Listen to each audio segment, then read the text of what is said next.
Ako si Mateo Cruz, 71 taong gulang na ako ngayon. At halos buong buhay ko ay ginugol ko sa isang maliit na baryo malapit sa bayan ng San Isidro sa Nueva Ecija. Isa lang akong simpleng magsasaka, sanay sa amoy ng basang lupa, sa init ng araw na tila walang awa tuwing tanghali, at sa tahimik na pag-ikot ng mga panahon sa palayan. Hindi ako naging mayaman kailanman, pero sa loob ng maraming taon, sapat naman ang ani para mabuhay kami ng maayos, kasama ang aking asawa na si Elena at ang aming 2 anak na lalaki. Ang aming bahay ay gawa sa kahoy at yero. Itinayo pa iyon ng aking ama noong 1978. Hanggang ngayon, narito pa rin ako sa parehong bahay. Ngunit matagal nang nagbago ang lahat. 6 na taon na ang nakalipas ng kunin ng Panginoon ang aking asawa. Tahimik lang siyang nagkasakit. At isang gabi, habang hawak ko ang kanyang kamay, bigla siyang hindi na huminga. Mula noon, ang bahay ay naging masyadong tahimik. Ang mga anak ko naman ay napilitang lumipat sa Maynila para magtrabaho. Madalang na silang makauwi. Naiintindihan ko naman iyon. Kaya ngayon, halos ako na lang mag-isa sa bahay. Akala ko sanay na ako sa lungkot. Akala ko kaya ko na ang anumang hirap na darating. Pero nagkamali ako. Dahil may isang araw na dumating na halos tuluyan akong nawalan ng pag-asa. Ngunit hindi ko pa alam noon kung ano ang mangyayari. Noong bata pa ako, ibang-iba ang aming tahanan. Ang aking ina, si Aling Rosa, ay babaeng may malalim na pananampalataya. Halos araw-araw siyang nagdadasal ng rosaryo. Nakaupo siya sa isang lumang kahoy na bangko sa aming sala. Tahimik ang kanyang tinig, ngunit puno ng pananalig. Sa sulok ng aming bahay ay may maliit kaming altar. Nandoon ang isang lumang ikon ng Birheng Maria. Hindi iyon malaking bagay. Kahoy lamang ito na may kupas na pintura. Ngunit sabi ng aking ina, napakatagal na raw nito sa aming pamilya. Minana raw iyon ng aking lolo mula sa kanyang ina. Kaya halos mahigit 80 taon na raw ang ikon sa aming tahanan. Kapag bata pa ako, madalas ko iyong hinahawakan habang naglalaro. At madalas din akong pagalitan ng aking ina. Mateo, sabi niya noon, huwag mong hawakan ang ikon ng basta-basta. Iyan ay banal. Hindi ko noon lubos na nauunawaan ang ibig niyang sabihin. Para sa akin, isa lang itong lumang bagay. Habang lumalaki ako, mas naging abala ako sa bukid. Ang isip ko ay nakatuon sa pagtatanim, sa pag-aani, at sa pagbabayad ng mga utang sa pataba at binhi. Unti-unti, lumayo rin ako sa mga dasal na lagi kong naririnig noong bata pa ako. Minsan nga, ilang buwan akong hindi nakakapagsimba. Hindi ko iyon ipinagmamalaki, pero iyon ang katotohanan ng aking buhay noon. Ang pananampalataya ay tila bagay lamang ng matatanda at ng simbahan. Hindi ko alam noon kung gaano ako nagkakamali. Gayunpaman, ang lumang ikon ng Birhen ay nanatili sa aming altar. Tahimik lang ito roon. Parang nagbabantay sa aming pamilya sa loob ng maraming taon. Hindi ko rin alam kung bakit hindi ko iyon kailanman inalis. Maraming beses kaming naglinis ng bahay. Maraming gamit ang nawala o napalitan. Ngunit ang ikon na iyon ay nanatili. At dumating ang panahon na iyon na lamang ang tila natitirang alaala ng aking ina.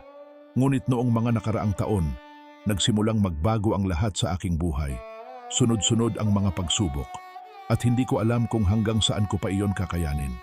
Noong 2021, dumating ang isang malakas na bagyo. Hindi ko makakalimutan ang gabing iyon. Parang galit ang langit. Malakas ang hangin. Ang ulan ay tila walang tigil. Kinabukasan, nang pumunta ako sa palayan, halos kalahati ng aking tanim ay nakahandusay na sa putik. Parang piniga ang aking dibdib habang tinitingnan ko ang nasirang palay. Ngunit hindi pa doon natapos ang aking problema. Noong sumunod na taon, nagkasakit naman ako. Nagsimula lamang iyon sa simpleng pagkahilo. Ngunit kalaunan ay kinailangan kong pumunta sa ospital sa Cabanatuan. Sinuri ako ng doktor, binigyan ng gamot, at doon ko nalaman na kailangan kong gumastos ng mahigit 18,000 piso. Malaking pera iyon para sa isang tulad ko. Napilitan akong ibenta ang ilan sa aking kagamitan sa bukid. Unti-unti ring naubos ang aking ipon. May mga gabi na nakaupo lang ako sa lumang mesa sa kusina. Tahimik ang bahay. At iniisip ko kung paano pa ako makakabangon. Ngunit hindi ko pa alam na may darating pang mas mabigat na sandali. Isang umaga ng Abril, 2024. Doon nagsimula ang araw na hindi ko kailanman malilimutan. Maagang-maaga akong nagising ng umagang yon. Tahimik ang buong bahay. Tanging huni ng mga ibon sa palayan ang maririnig sa labas. Ilang sandali akong nakahiga sa aking lumang kama. Pinakikinggan ko ang hangin na dumadaan sa pagitan ng mga dingding na kahoy. May kakaibang bigat sa dibdib ko. Hindi ko agad maintindihan kung bakit. Pagbangon ko, dahan-dahan akong naglakad papunta sa kusina. Sanay na ang katawan ko sa ganitong galaw. Kahit mahina na ang tuhod ko, alam pa rin ng aking mga paa ang bawat bahagi ng bahay. Ngunit pagdating ko sa mesa, napahinto ako. May 2 pirasong tinapay lamang doon at kalahating baso ng malamig na tubig. Matagal ko iyong tinitigan. Parang hindi ko matanggap na iyon na lamang ang natitira kong pagkain. Noong nakaraang linggo, mayroon pa akong kaunting bigas. Ngunit naubos na iyon. Hindi ko rin inaasahan na ganoon kabilis mawawala ang pera na natira sa aking bulsa. Umupo ako sa lumang upuan. Tahimik lang. Hindi ako agad kumain. Sa edad kong 71, hindi na bago sa akin ang hirap. Pero iba ang pakiramdam ng gutom kapag nag-iisa ka. Kapag walang ibang tao sa bahay na makakausap. Kapag ikaw lamang ang nakakarinig ng sarili mong paghinga. Kinain ko ang unang piraso ng tinapay ng dahan-dahan. Pinilit kong pahabain ang bawat kagat. Ngunit kahit ganoon, alam kong hindi iyon sapat. At doon unang pumasok sa isip ko ang isang bagay na matagal ko nang iniiwasan. Ang lumang ikon ng Birheng Maria. Tahimik akong tumingin sa sulok ng sala. Naroon pa rin ang maliit na altar. Ang parehong altar na nilalagyan ng kandila ng aking ina noong bata pa ako. Ilang hakbang lang mula sa kusina. Pero parang napakalayo nito sa akin ng sandaling iyon. Tumayo ako. Dahan-dahan akong naglakad papunta roon. May manipis na alikabok sa ibabaw ng kahoy na mesa. Ngunit ang ikon ay nananatiling nakatayo sa gitna nito. Kupas na ang pintura. May maliliit na bitak na ang kahoy. Ngunit malinaw pa rin ang mukha ng birhen. Tahimik. Maamo. Parang nakatingin siya sa akin. Hindi ko alam kung bakit bigla akong nakaramdam ng hiya. Iniwas ko ang aking mga mata. Ngunit bumalik pa rin ang parehong kaisipan. May mga kolektor sa bayan ng San Isidro na bumibili ng mga lumang relihiyosong bagay. Ilang beses ko na silang nakita sa palengke noon. Narinig ko rin na nagbabayad sila ng maayos para sa mga antigong ikon. Kung ibebenta ko ito, baka makakuha ako ng kahit 5,000 piso. Sa isip ko, sapat na iyon para sa pagkain sa loob ng ilang linggo. Siguro mas matagal pa. Tahimik akong naupo sa harap ng altar. Matagal. Hindi ko alam kung ilang minuto ang lumipas. Bigla kong naalala ang tinig ng aking ina. Mateo, alagaan mo iyan. Hindi ko alam kung bakit malinaw na malinaw iyon sa aking isip. Parang naririnig ko siya sa loob ng bahay. Ngunit nang tumingin ako sa paligid, wala naman. Ako lang. At ang tahimik na bahay. Pinahid ko ang aking mukha. Mama, mahina kong bulong. Hindi ko alam kung kanino ako nagsasalita. Sa alaala ba niya? O sa Diyos na matagal ko nang hindi kinakausap. Ngunit may isa pang bagay na hindi ko maitatanggi. Kailangan ko ng pera. Kung hindi, baka dumating ang araw na wala na talaga akong makain. Hindi ko gustong mangyari iyon. Ayokong mamatay sa gutom sa sariling bahay. Kaya pagkatapos ng ilang sandali, inabot ko ang ikon. Maingat ko itong hinawakan. Mas mabigat pala ito kaysa sa inaakala ko. Marahil dahil sa kapal ng kahoy. O marahil dahil sa bigat ng desisyon ko. Naghanap ako ng lumang tela sa aparador. Isang pirasong puting tela na dati pang ginagamit ng aking asawa sa mesa kapag may bisita. Iyon ang ginamit kong pambalot. Habang binabalot ko ang ikon, may kakaibang pakiramdam sa aking dibdib. Parang may mali, ngunit hindi ko alam kung bakit. Ayos lang ito, sabi ko sa sarili ko. Hindi ko naman ito sinisira. Ibebenta ko lang at gagamitin para mabuhay. Ngunit kahit sinabi ko iyon ng ilang ulit, hindi pa rin nawawala ang bigat sa aking puso. Nang matapos ko itong balutin, inilagay ko ito sa ilalim ng aking braso. Tahimik akong lumabas ng bahay. Maliwanag na ang araw sa labas. Mainit na ang hangin. Ang daan papunta sa bayan ay gawa sa sementong lumana. May mga bitak na dito at doon. Sa gilid nito ay may mga puno ng mangga at akasya. Maraming beses ko nang nilakad ang daang iyon. Pero noong araw na iyon, kakaiba ang pakiramdam ng bawat hakbang. Parang may bumubulong sa loob ng aking isip. Sigurado ka ba? Hindi ko pinansin iyon. Nagpatuloy lang ako sa paglalakad. Lumipas ang ilang minuto. Unti-unting sumikat ang araw sa aking mukha. Pinunasan ko ang pawis sa aking noo. Pagdating ko sa gitna ng kalsada na papunta sa bayan, bigla akong napahinto. Hindi ko alam kung bakit. Parang may humila sa aking dibdib. Napatingin ako sa telang hawak ko. Naroon sa loob ang ikon. Ang parehong ikon na minahal ng aking ina. Ang parehong ikon na nakatingin sa amin sa loob ng maraming taon. At sa unang pagkakataon matapos ang napakaraming taon, pumikit ako. Huminga ako ng malalim. At mahina akong nagsalita. Diyos ko, sandali akong tumigil. Hindi ko alam kung paano ipagpapatuloy ang dasal. Nakalimutan ko na yata kung paano makipag-usap sa Kanya. Ngunit pagkatapos ng ilang segundo, muling lumabas ang mga salita.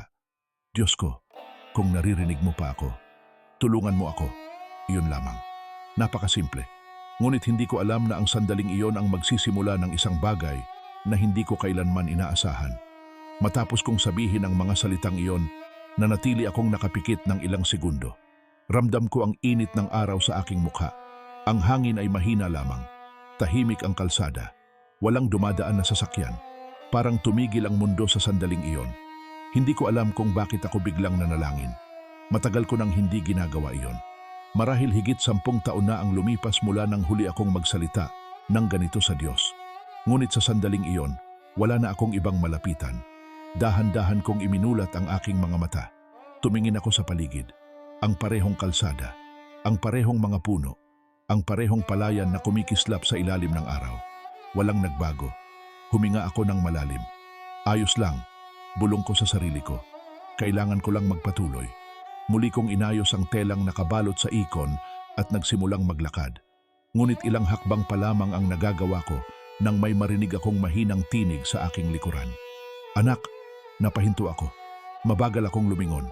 May isang matandang babae na nakatayo ilang hakbang mula sa akin. Hindi ko alam kung saan siya nanggaling. Hindi ko siya napansin kanina. Nakasuot siya ng simpleng puting damit. Mahaba iyon at bahagyang hinahampas ng hangin. Sa kanyang kamay ay may maliit na basket na puno ng puting bulaklak. Tahimik lamang siyang nakatingin sa akin. May kakaibang kapayapaan sa kanyang mukha.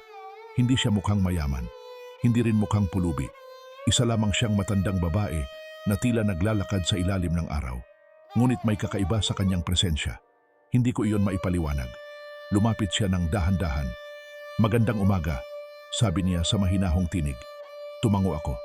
Magandang umaga rin po. Napatingin siya sa telang hawak ko. Hindi ko alam kung bakit, pero parang alam niya kung ano ang laman nito. Bahagya siyang ngumiti. At saan ka pupunta, anak? Tanong niya. Sandali akong nag-alinlangan. Hindi ko naman siya kilala. Ngunit may kakaibang pakiramdam na parang matagal ko na siyang kilala. Sa bayan po, sagot ko. Tahimik siyang tumingin sa akin. Pagkatapos ay muling napunta ang kanyang mga mata sa telang hawak ko. May dala kang mabigat sa puso, sabi niya. Napatigil ako. Hindi ko alam kung paano siya sasagutin. Hindi ko naman sinabi sa kanya ang iniisip ko. Hindi ko rin ipinakita ang laman ng tela. Ngunit parang alam niya. Umupo siya sa isang malaking bato sa gilid ng kalsada. At sa hindi ko maintindihang dahilan, umupo rin ako sa kabilang bahagi nito. Ang araw ay mas mainit na ngayon. Ngunit parang hindi ko iyon gaanong nararamdaman. Tahimik kaming dalawa ng ilang sandali. Pagkatapos ay nagsalita siya. Alam mo, sabi niya, maraming tao ang dumadaan sa mga panahong mabigat ang kanilang buhay. Hindi siya tumingin sa akin habang nagsasalita. Tinitingnan niya ang malayong palayan. May mga araw na tila walang natitirang pag-asa. Ramdam kong bumigat ang aking dibdib dahil iyon mismo ang nararamdaman ko. Kapag dumarating ang ganoong panahon, patuloy niya, madalas nating iniisip na iniwan na tayo ng Diyos. Napayuko ako. Hindi ko alam kung bakit parang para sa akin ang bawat salitang sinasabi niya. Tahimik ang kanyang boses, hindi malakas, ngunit malinaw. Pero hindi ganoon ang Diyos, sabi niya. Lumipas ang ilang segundo bago ako nagsalita. Matagal na po akong hindi nagdadasal, sabi ko. Siguro nakalimutan na ako ng Diyos. Hindi ko alam kung bakit iyon ang lumabas sa aking bibig. Marahil dahil matagal ko nang kinikimkim ang pakiramdam na iyon. Ngunit nang marinig iyon ng matandang babae, bahagya siyang ngumiti. Ang kanyang ngiti ay hindi mapanghusga, hindi rin mapang-awa. Parang ngiti ng isang ina na nakikinig sa anak. Hindi nakakalimot ang Diyos, sabi niya ng mahina. Ang tao lamang ang minsang lumalayo. Tahimik kaming muli. Naririnig ko ang mga dahon na gumagalaw sa hangin. Ang malayong tunog ng isang tricycle sa kabilang bahagi ng baryo. At ang tibok ng aking sariling puso. Pagkatapos ay dahan-dahan siyang tumingin sa telang hawak ko. At ang bagay na dala mo, sabi niya, hindi iyon para ibenta. Bigla akong napatingin sa kanya. Parang may malamig na hangin na dumaan sa aking likod. Paano po ninyo nalaman? Hindi ko na natapos ang aking tanong dahil tumingin lamang siya sa akin ng tahimik. At sa sandaling iyon, parang alam ko na hindi ko na kailangang ipaliwanag. Parang alam na niya ang lahat. Tandaan mo, sabi niya, may mga bagay na hindi lamang kahoy o pintura. May mga bagay na nagiging saksi ng pananampalataya ng isang pamilya. Napatingin ako sa telang hawak ko, ang ikon ng Birhen, ang parehong ikon na minahal ng aking ina, ang parehong ikon na nanatili sa aming bahay sa loob ng napakaraming taon. Kung ibebenta mo iyon, sabi ng matandang babae, baka makakuha ka ng pera. Pero may mga bagay na mas mahalaga kaysa sa pera. Hindi ako agad nakapagsalita. Pakiramdam ko ay parang may bumukas na lumang alaala sa loob ng aking isip. Ang aking ina, ang kanyang rosaryo, ang kanyang mga dasal tuwing gabi, at ang kanyang tinig na nagsasabing, huwag kong pabayaan ang ikon. Biglang kumirot ang aking dibdib.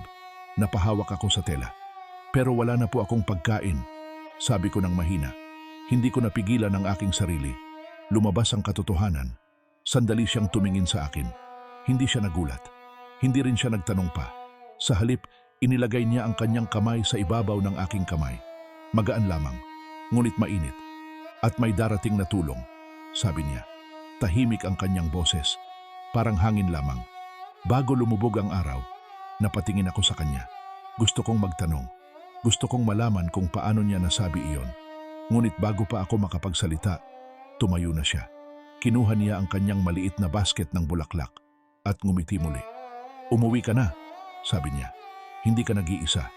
Pagkatapos ay nagsimula siyang maglakad sa kabilang direksyon ng kalsada. Tahimik, dahan-dahan. Pinanood ko siya habang papalayo. Hindi ko alam kung gaano katagal akong nakaupo roon. Ngunit nang sa wakas ay tumayo ako at tumingin muli sa kalsada, wala na siya. Parang nawala siya sa hangin. Walang bakas ng kanyang mga yapak. Walang ibang tao sa paligid. Ako lamang. At ang mainit na araw sa gitna ng kalsada. Napahawak ako sa telang balot ng ikon. At sa unang pagkakataon mula nang umalis ako ng bahay, naramdaman kong ayaw ko na itong bitawan. Dahil sa sinabi ng matandang babae, nagpasya akong umuwi na lang. Dahan-dahan akong naglakad pabalik sa bahay, dala pa rin ang ikon sa ilalim ng aking braso. Parang bawat hakbang ko ay mabigat, hindi dahil sa ikinakarga kong kahoy, kundi dahil sa bigat ng aking iniisip at damdamin. Ang tahimik na daan ay tila mas mahaba kaysa sa dati. Halos bawat puno at bawat bato ay tila may kwento na ngayon ay naiintindihan ko sa bagong paraan. Pagdating ko sa harap ng bahay, napansin kong may kakaibang bagay. May maliit na truck na nakaparada sa aming bakuran. Dalawang lalaki mula sa barangay ang bumaba at may dalang 3 sako ng bigas, ilang kahon ng delata at iba pang mga pangangailangan. Nagulat ako, halos hindi makapaniwala. Hindi ko maipaliwanag ang biglaang tulong na iyon. Lumapit sa akin ang isa sa mga lalaki. Mateo po ba ito? Galing po ito sa grupo ng simbahan sa Kabanatuan. Sila ay nagpadala ng tulong para sa mga matatandang magsasaka sa inyong lugar. Napatigil ako sa aking narinig. Ang bibig ko ay parang natutuyuan.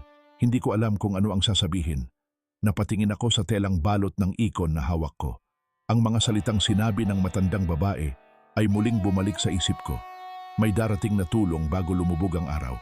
Hinawakan ko ang mga kamay ng lalaki bilang pasasalamat.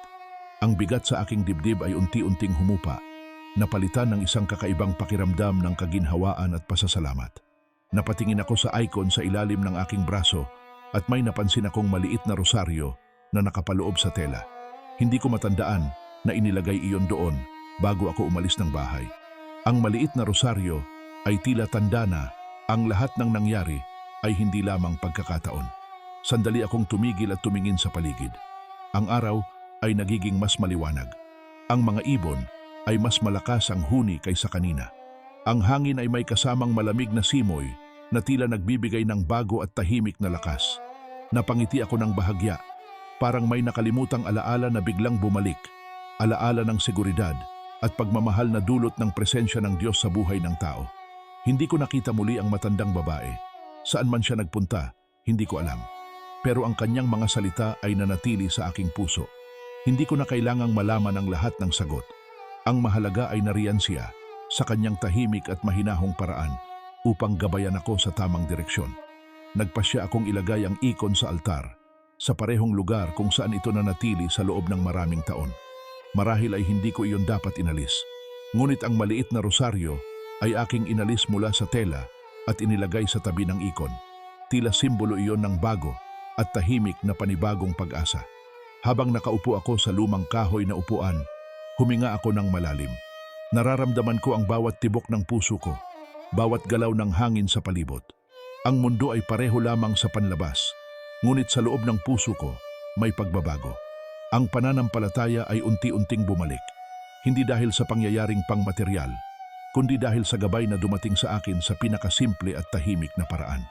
Ang gutom at takot na naramdaman ko kanina ay napalitan ng kapayapaan. Hindi ko maipaliwanag ng buo kung paano nangyari iyon, ngunit alam ko na hindi ako nag-iisa.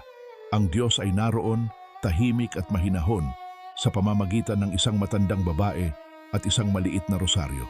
Natutunan ko na ang tulong ay dumarating sa oras na hindi natin inaasahan at sa paraang hindi natin inaasahan. At iyon ang higit na mahalaga.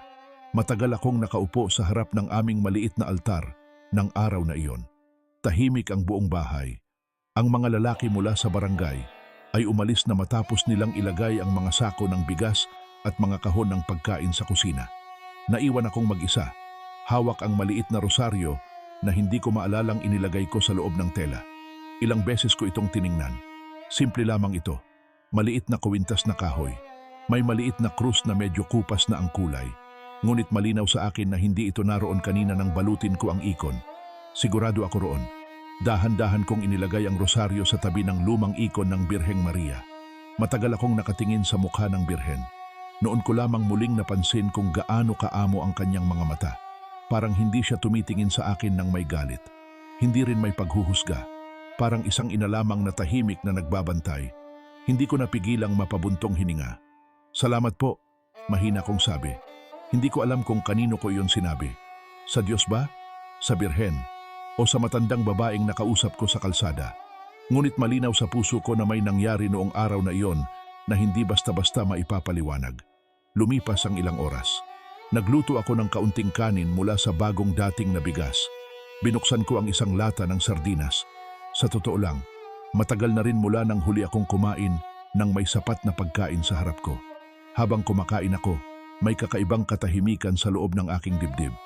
Hindi na iyon ang mabigat na pakiramdam kanina. May kapayapaan. Simple lamang ang pagkain. Ngunit parang mas masarap ito kaysa sa maraming pagkain na natikman ko noon. Pagkatapos kong kumain, naglakad ako palabas ng bahay. Ang araw ay mataas pa sa langit. Ang palayan sa paligid ay kumikislap sa ilalim ng liwanag. Ang hangin ay dahan-dahang dumadaan sa mga dahon ng palay. Naririnig ko ang mahinang tunog ng tubig sa maliit na kanal sa gilid ng bukid. Matagal akong tumayo roon. Iniisip ko ang matandang babae. Hindi ko pa rin maintindihan kung paano niya nalaman ang laman ng telang hawak ko. Hindi ko rin maintindihan kung bakit tila alam niya ang kalagayan ng aking puso. At higit sa lahat, paano niya nasabi na darating ang tulong bago lumubog ang araw? Eksaktong iyon ang nangyari. Napakamot ako sa aking ulo. Baka naman nagkataon lang, sabi ko sa sarili ko. Ngunit kahit sinabi ko iyon, may bahagi ng puso ko na hindi naniniwala. Dahil ang kanyang presensya ay kakaiba, tahimik, ngunit puno ng kapayapaan. At may isa pang bagay na hindi ko makalimutan, ang kanyang mga mata. Habang nakikipag-usap siya sa akin, parang may lalim ang kanyang tingin. Hindi nakakatakot, hindi rin misteryoso. Parang may pagmamahal lamang. Parang tingin ng isang ina. Kinabukasan ng umagang iyon, nagising akong mas maaga kaysa karaniwan. Hindi dahil sa gutom, kundi dahil may nais akong gawin. Dahan-dahan akong bumangon at lumapit sa altar. Naroon pa rin ang icon at ang maliit na rosaryo sa tabi nito. Kinuha ko ang rosaryo. Sandali ko itong hinawakan sa aking palad.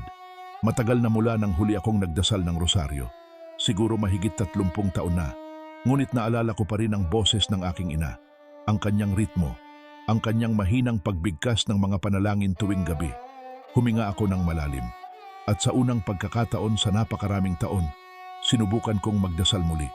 Hindi ko kabisado ang lahat ng mga salita. May ilang bahagi na nakalimutan ko na. Ngunit hindi ko pinilit maging perpekto ang dasal ko. Simpleng panalangin lamang. Parang pakikipag-usap. Panginoon, salamat po sa tulong kahapon.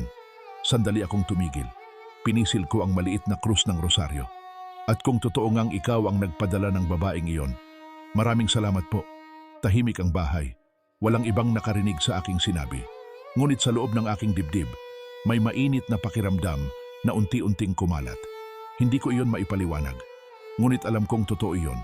Sa mga sumunod na linggo, unti-unti kong ginamit ang mga pagkaing dumating mula sa simbahan. Hindi ko iyon inubos agad. Iningat-ingatan ko. Minsan, kapag may natitirang kaunting bigas, ibinabahagi ko pa sa isang kapitbahay kong matanda rin. Hindi ko alam kung bakit, pero parang may nagtutulak sa aking gawin iyon. Tuwing umaga, bago ako lumabas papunta sa maliit kong bukid, dumadaan muna ako sa altar. Hindi mahaba ang aking dasal. Minsan, 2 pangungusap lamang. Minsan, isang simpleng salamat. Ngunit sa bawat araw na lumilipas, napapansin kong nagbabago ang aking loob. Hindi na ako madaling matakot. Hindi na rin ganoon kabigat ang pakiramdam ng pag-iisa. Minsan nga, habang naglalakad ako sa parehong kalsada kung saan ko nakita ang matandang babae, napapatingin ako sa paligid. Umaasa na baka makita ko siyang muli. Ngunit hindi na iyon nangyari. Wala nang babaeng nakaputi. Wala ring basket ng mga bulaklak. Parang naglaho siya matapos ang araw na iyon. At minsan, habang naglalakad ako roon, may isang tanong na palaging bumabalik sa aking isip. Sino nga ba talaga siya? Isang simpleng matandang babae lamang ba? Isang estrangherong nagkataong dumaan sa tamang oras? O may iba pang dahilan kung bakit siya dumating sa araw na iyon? Hindi ko alam ang sagot.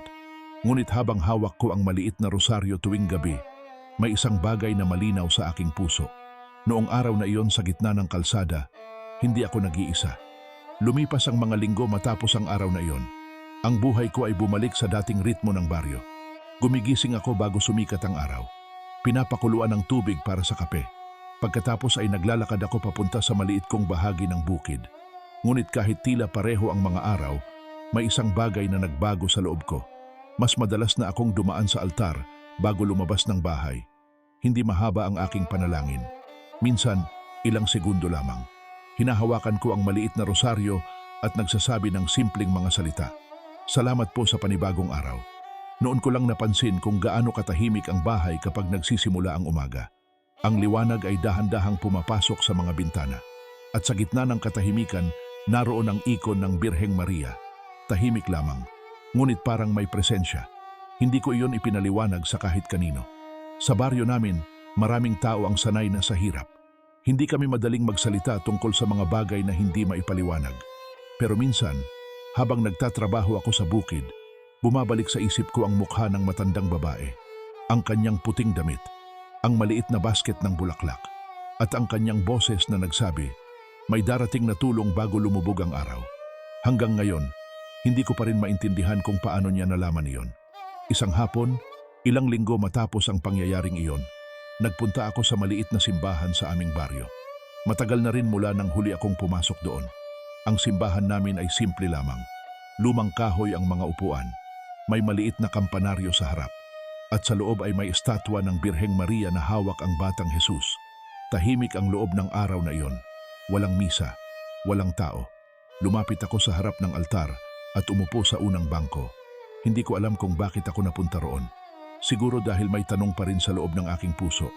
Tahimik akong tumingin sa estatwa ng Birhen at biglang bumalik sa isip ko ang mukha ng matandang babaeng nakausap ko sa kalsada. May pagkakahawig ang kanyang mga mata sa estatwa. Hindi eksakto, ngunit may kaparehong kabaitan. Napailing ako.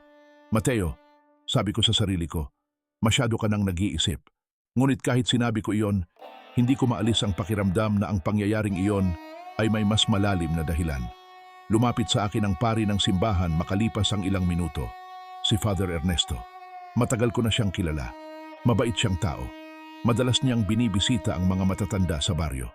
Mateo, sabi niya, matagal kitang hindi nakita rito. Ngumiti ako ng bahagya. Pasensya na po, Father. Naging abala lang sa bukid. Umupo siya sa tabi ko. Hindi siya agad nagsalita. Alam niya na minsan, ang katahimikan ng pinakamahusay na paraan upang hikayatin ang isang tao na magkwento. At hindi ko rin inaasahan na magsasalita ako. Ngunit bigla kong naramdaman na gusto kong ibahagi ang nangyari. Kaya ikinuwento ko sa kanya ang lahat. Ang araw na halos wala na akong pagkain. Ang desisyon kong ibenta ang ikon. Ang paglalakad ko sa kalsada. At ang matandang babaeng nakausap ko. Tahimik lamang siyang nakinig. Hindi niya ako pinutol. Nang matapos ako, ilang sandali siyang hindi nagsalita. Pagkatapos, ay tumingin siya sa estatwa ng Birheng Maria sa harap ng simbahan. Minsan, sabi niya ng mahina, ang tulong ng Diyos ay dumarating sa paraang hindi natin inaasahan. Hindi niya sinabi kung ano ang iniisip niya tungkol sa matandang babae. Hindi rin niya sinabi kung himala ba iyon o simpleng pagkakataon. Ngunit ang kanyang mga salita ay sapat na. Bago ako umalis ng simbahan, may ibinigay siya sa akin. Isang maliit na kandila. Kung gusto mo, sabi niya, magsindi ka nito sa bahay paminsan-minsan. Hindi bilang obligasyon, kundi bilang paalala. Paalala ng ano? Tanong ko. Ngumiti siya, na hindi ka nag-iisa. Pag-uwi ko sa bahay, inilagay ko ang kandila sa tabi ng ikon. At nang sumapit ang gabi, sinindihan ko ito.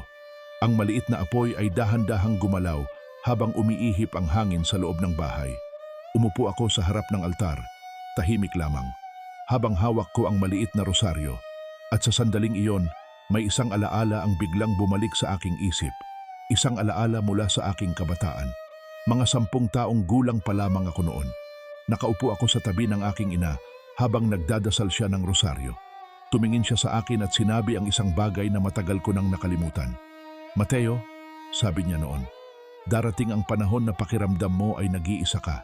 Pero tandaan mo, kapag tinawag mo ang Diyos mula sa puso mo, palagi siyang makakarinig. Napapikit ako at bigla kong naramdaman na parang muling naroon ang aking ina sa loob ng bahay. Hindi sa katawan, kundi sa alaala.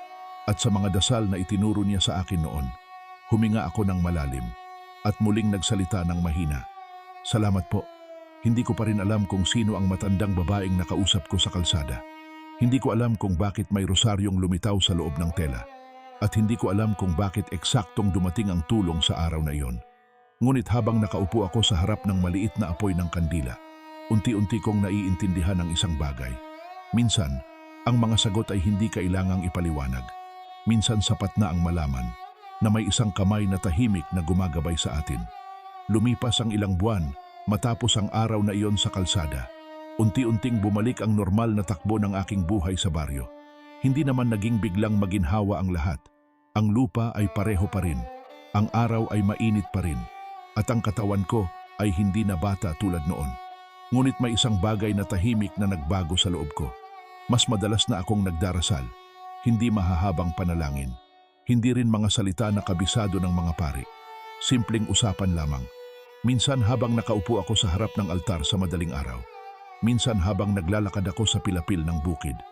Panginoon, gabayan mo po ako. Iyon lamang. At sa bawat araw na ginagawa ko iyon, parang mas nagiging magaan ang aking dibdib. Ang maliit na rosaryo na nakita ko sa loob ng tela ay lagi kong hawak tuwing gabi. Hindi ko pa rin alam kung paano ito napunta roon. Ngunit sa bawat paghawak ko sa maliit na krus nito, naaalala ko ang araw na muntik ko nang ibenta ang ikon at kung paanong may isang taong pumigil sa akin. Isang umaga, habang nagtatanim ako ng bagong binhi sa maliit kong bahagi ng palayan, may dumaan na kapitbahay kong si Mang Roberto. Isa rin siyang matandang magsasaka. Huminto siya sa gilid ng pilapil. Mateo, tawag niya. Mukhang mas malakas ka ngayon ha. Napangiti ako. Unti-unti lang, sagot ko. Lumapit siya at umupo sa tabi ko. Nagkwentuhan kami tungkol sa panahon, sa presyo ng palay, at sa mga anak naming nasa Maynila. Ngunit maya-maya, napansin niya ang rosaryong nakasabit sa aking leeg. Hindi kita nakitang nagsusuot niyan dati, sabi niya. Hinawakan ko ang rosaryo. May nangyari kasi noong nakaraang buwan, sabi ko. Hindi ko balak sana magkwento. Ngunit hindi ko rin alam kung bakit parang gusto kong ibahagi ang nangyari. Kaya sinabi ko sa kanya ang buong pangyayari. Ang gutom ko noong araw na iyon. Ang balak kong ibenta ang ikon. Ang matandang babaeng nakausap ko sa kalsada. Tahimik lamang siyang nakinig. Hindi siya agad nagsalita matapos ang kwento. Tumingin siya sa malayong bahagi ng palayan. Pagkatapos ay bumuntong hininga. Alam mo Mateo, sabi niya, may mga bagay sa buhay na hindi natin kailangang ipaliwanag. Tumingin siya sa rosaryo sa aking kamay. Baka may nagbabantay lang talaga sa iyo. Hindi ko alam kung ano ang isasagot ko. Ngunit ang kanyang mga salita ay parang nagbigay ng kakaibang lakas sa aking puso. Lumipas pa ang ilang buwan. Unti-unti kong naibalik ang maliit kong bukid sa pagtatanim. Hindi man malaki ang ani, Sapat ito para hindi na ako magutom. May mga araw pa nga na nakakapagbigay ako ng kaunting bigas sa kapitbahay na mas nangangailangan. At tuwing linggo, nagsimula na rin akong magsimba muli. Ang maliit na simbahan sa aming baryo ay hindi nagbago. Pareho pa rin ang lumang kampana. Pareho pa rin ang mga kahoy na bangko. Ngunit para sa akin, parang bago ang lahat. Tuwing pumapasok ako sa simbahan, dumidiretso ako sa estatwa ng Birheng Maria sa gilid ng altar.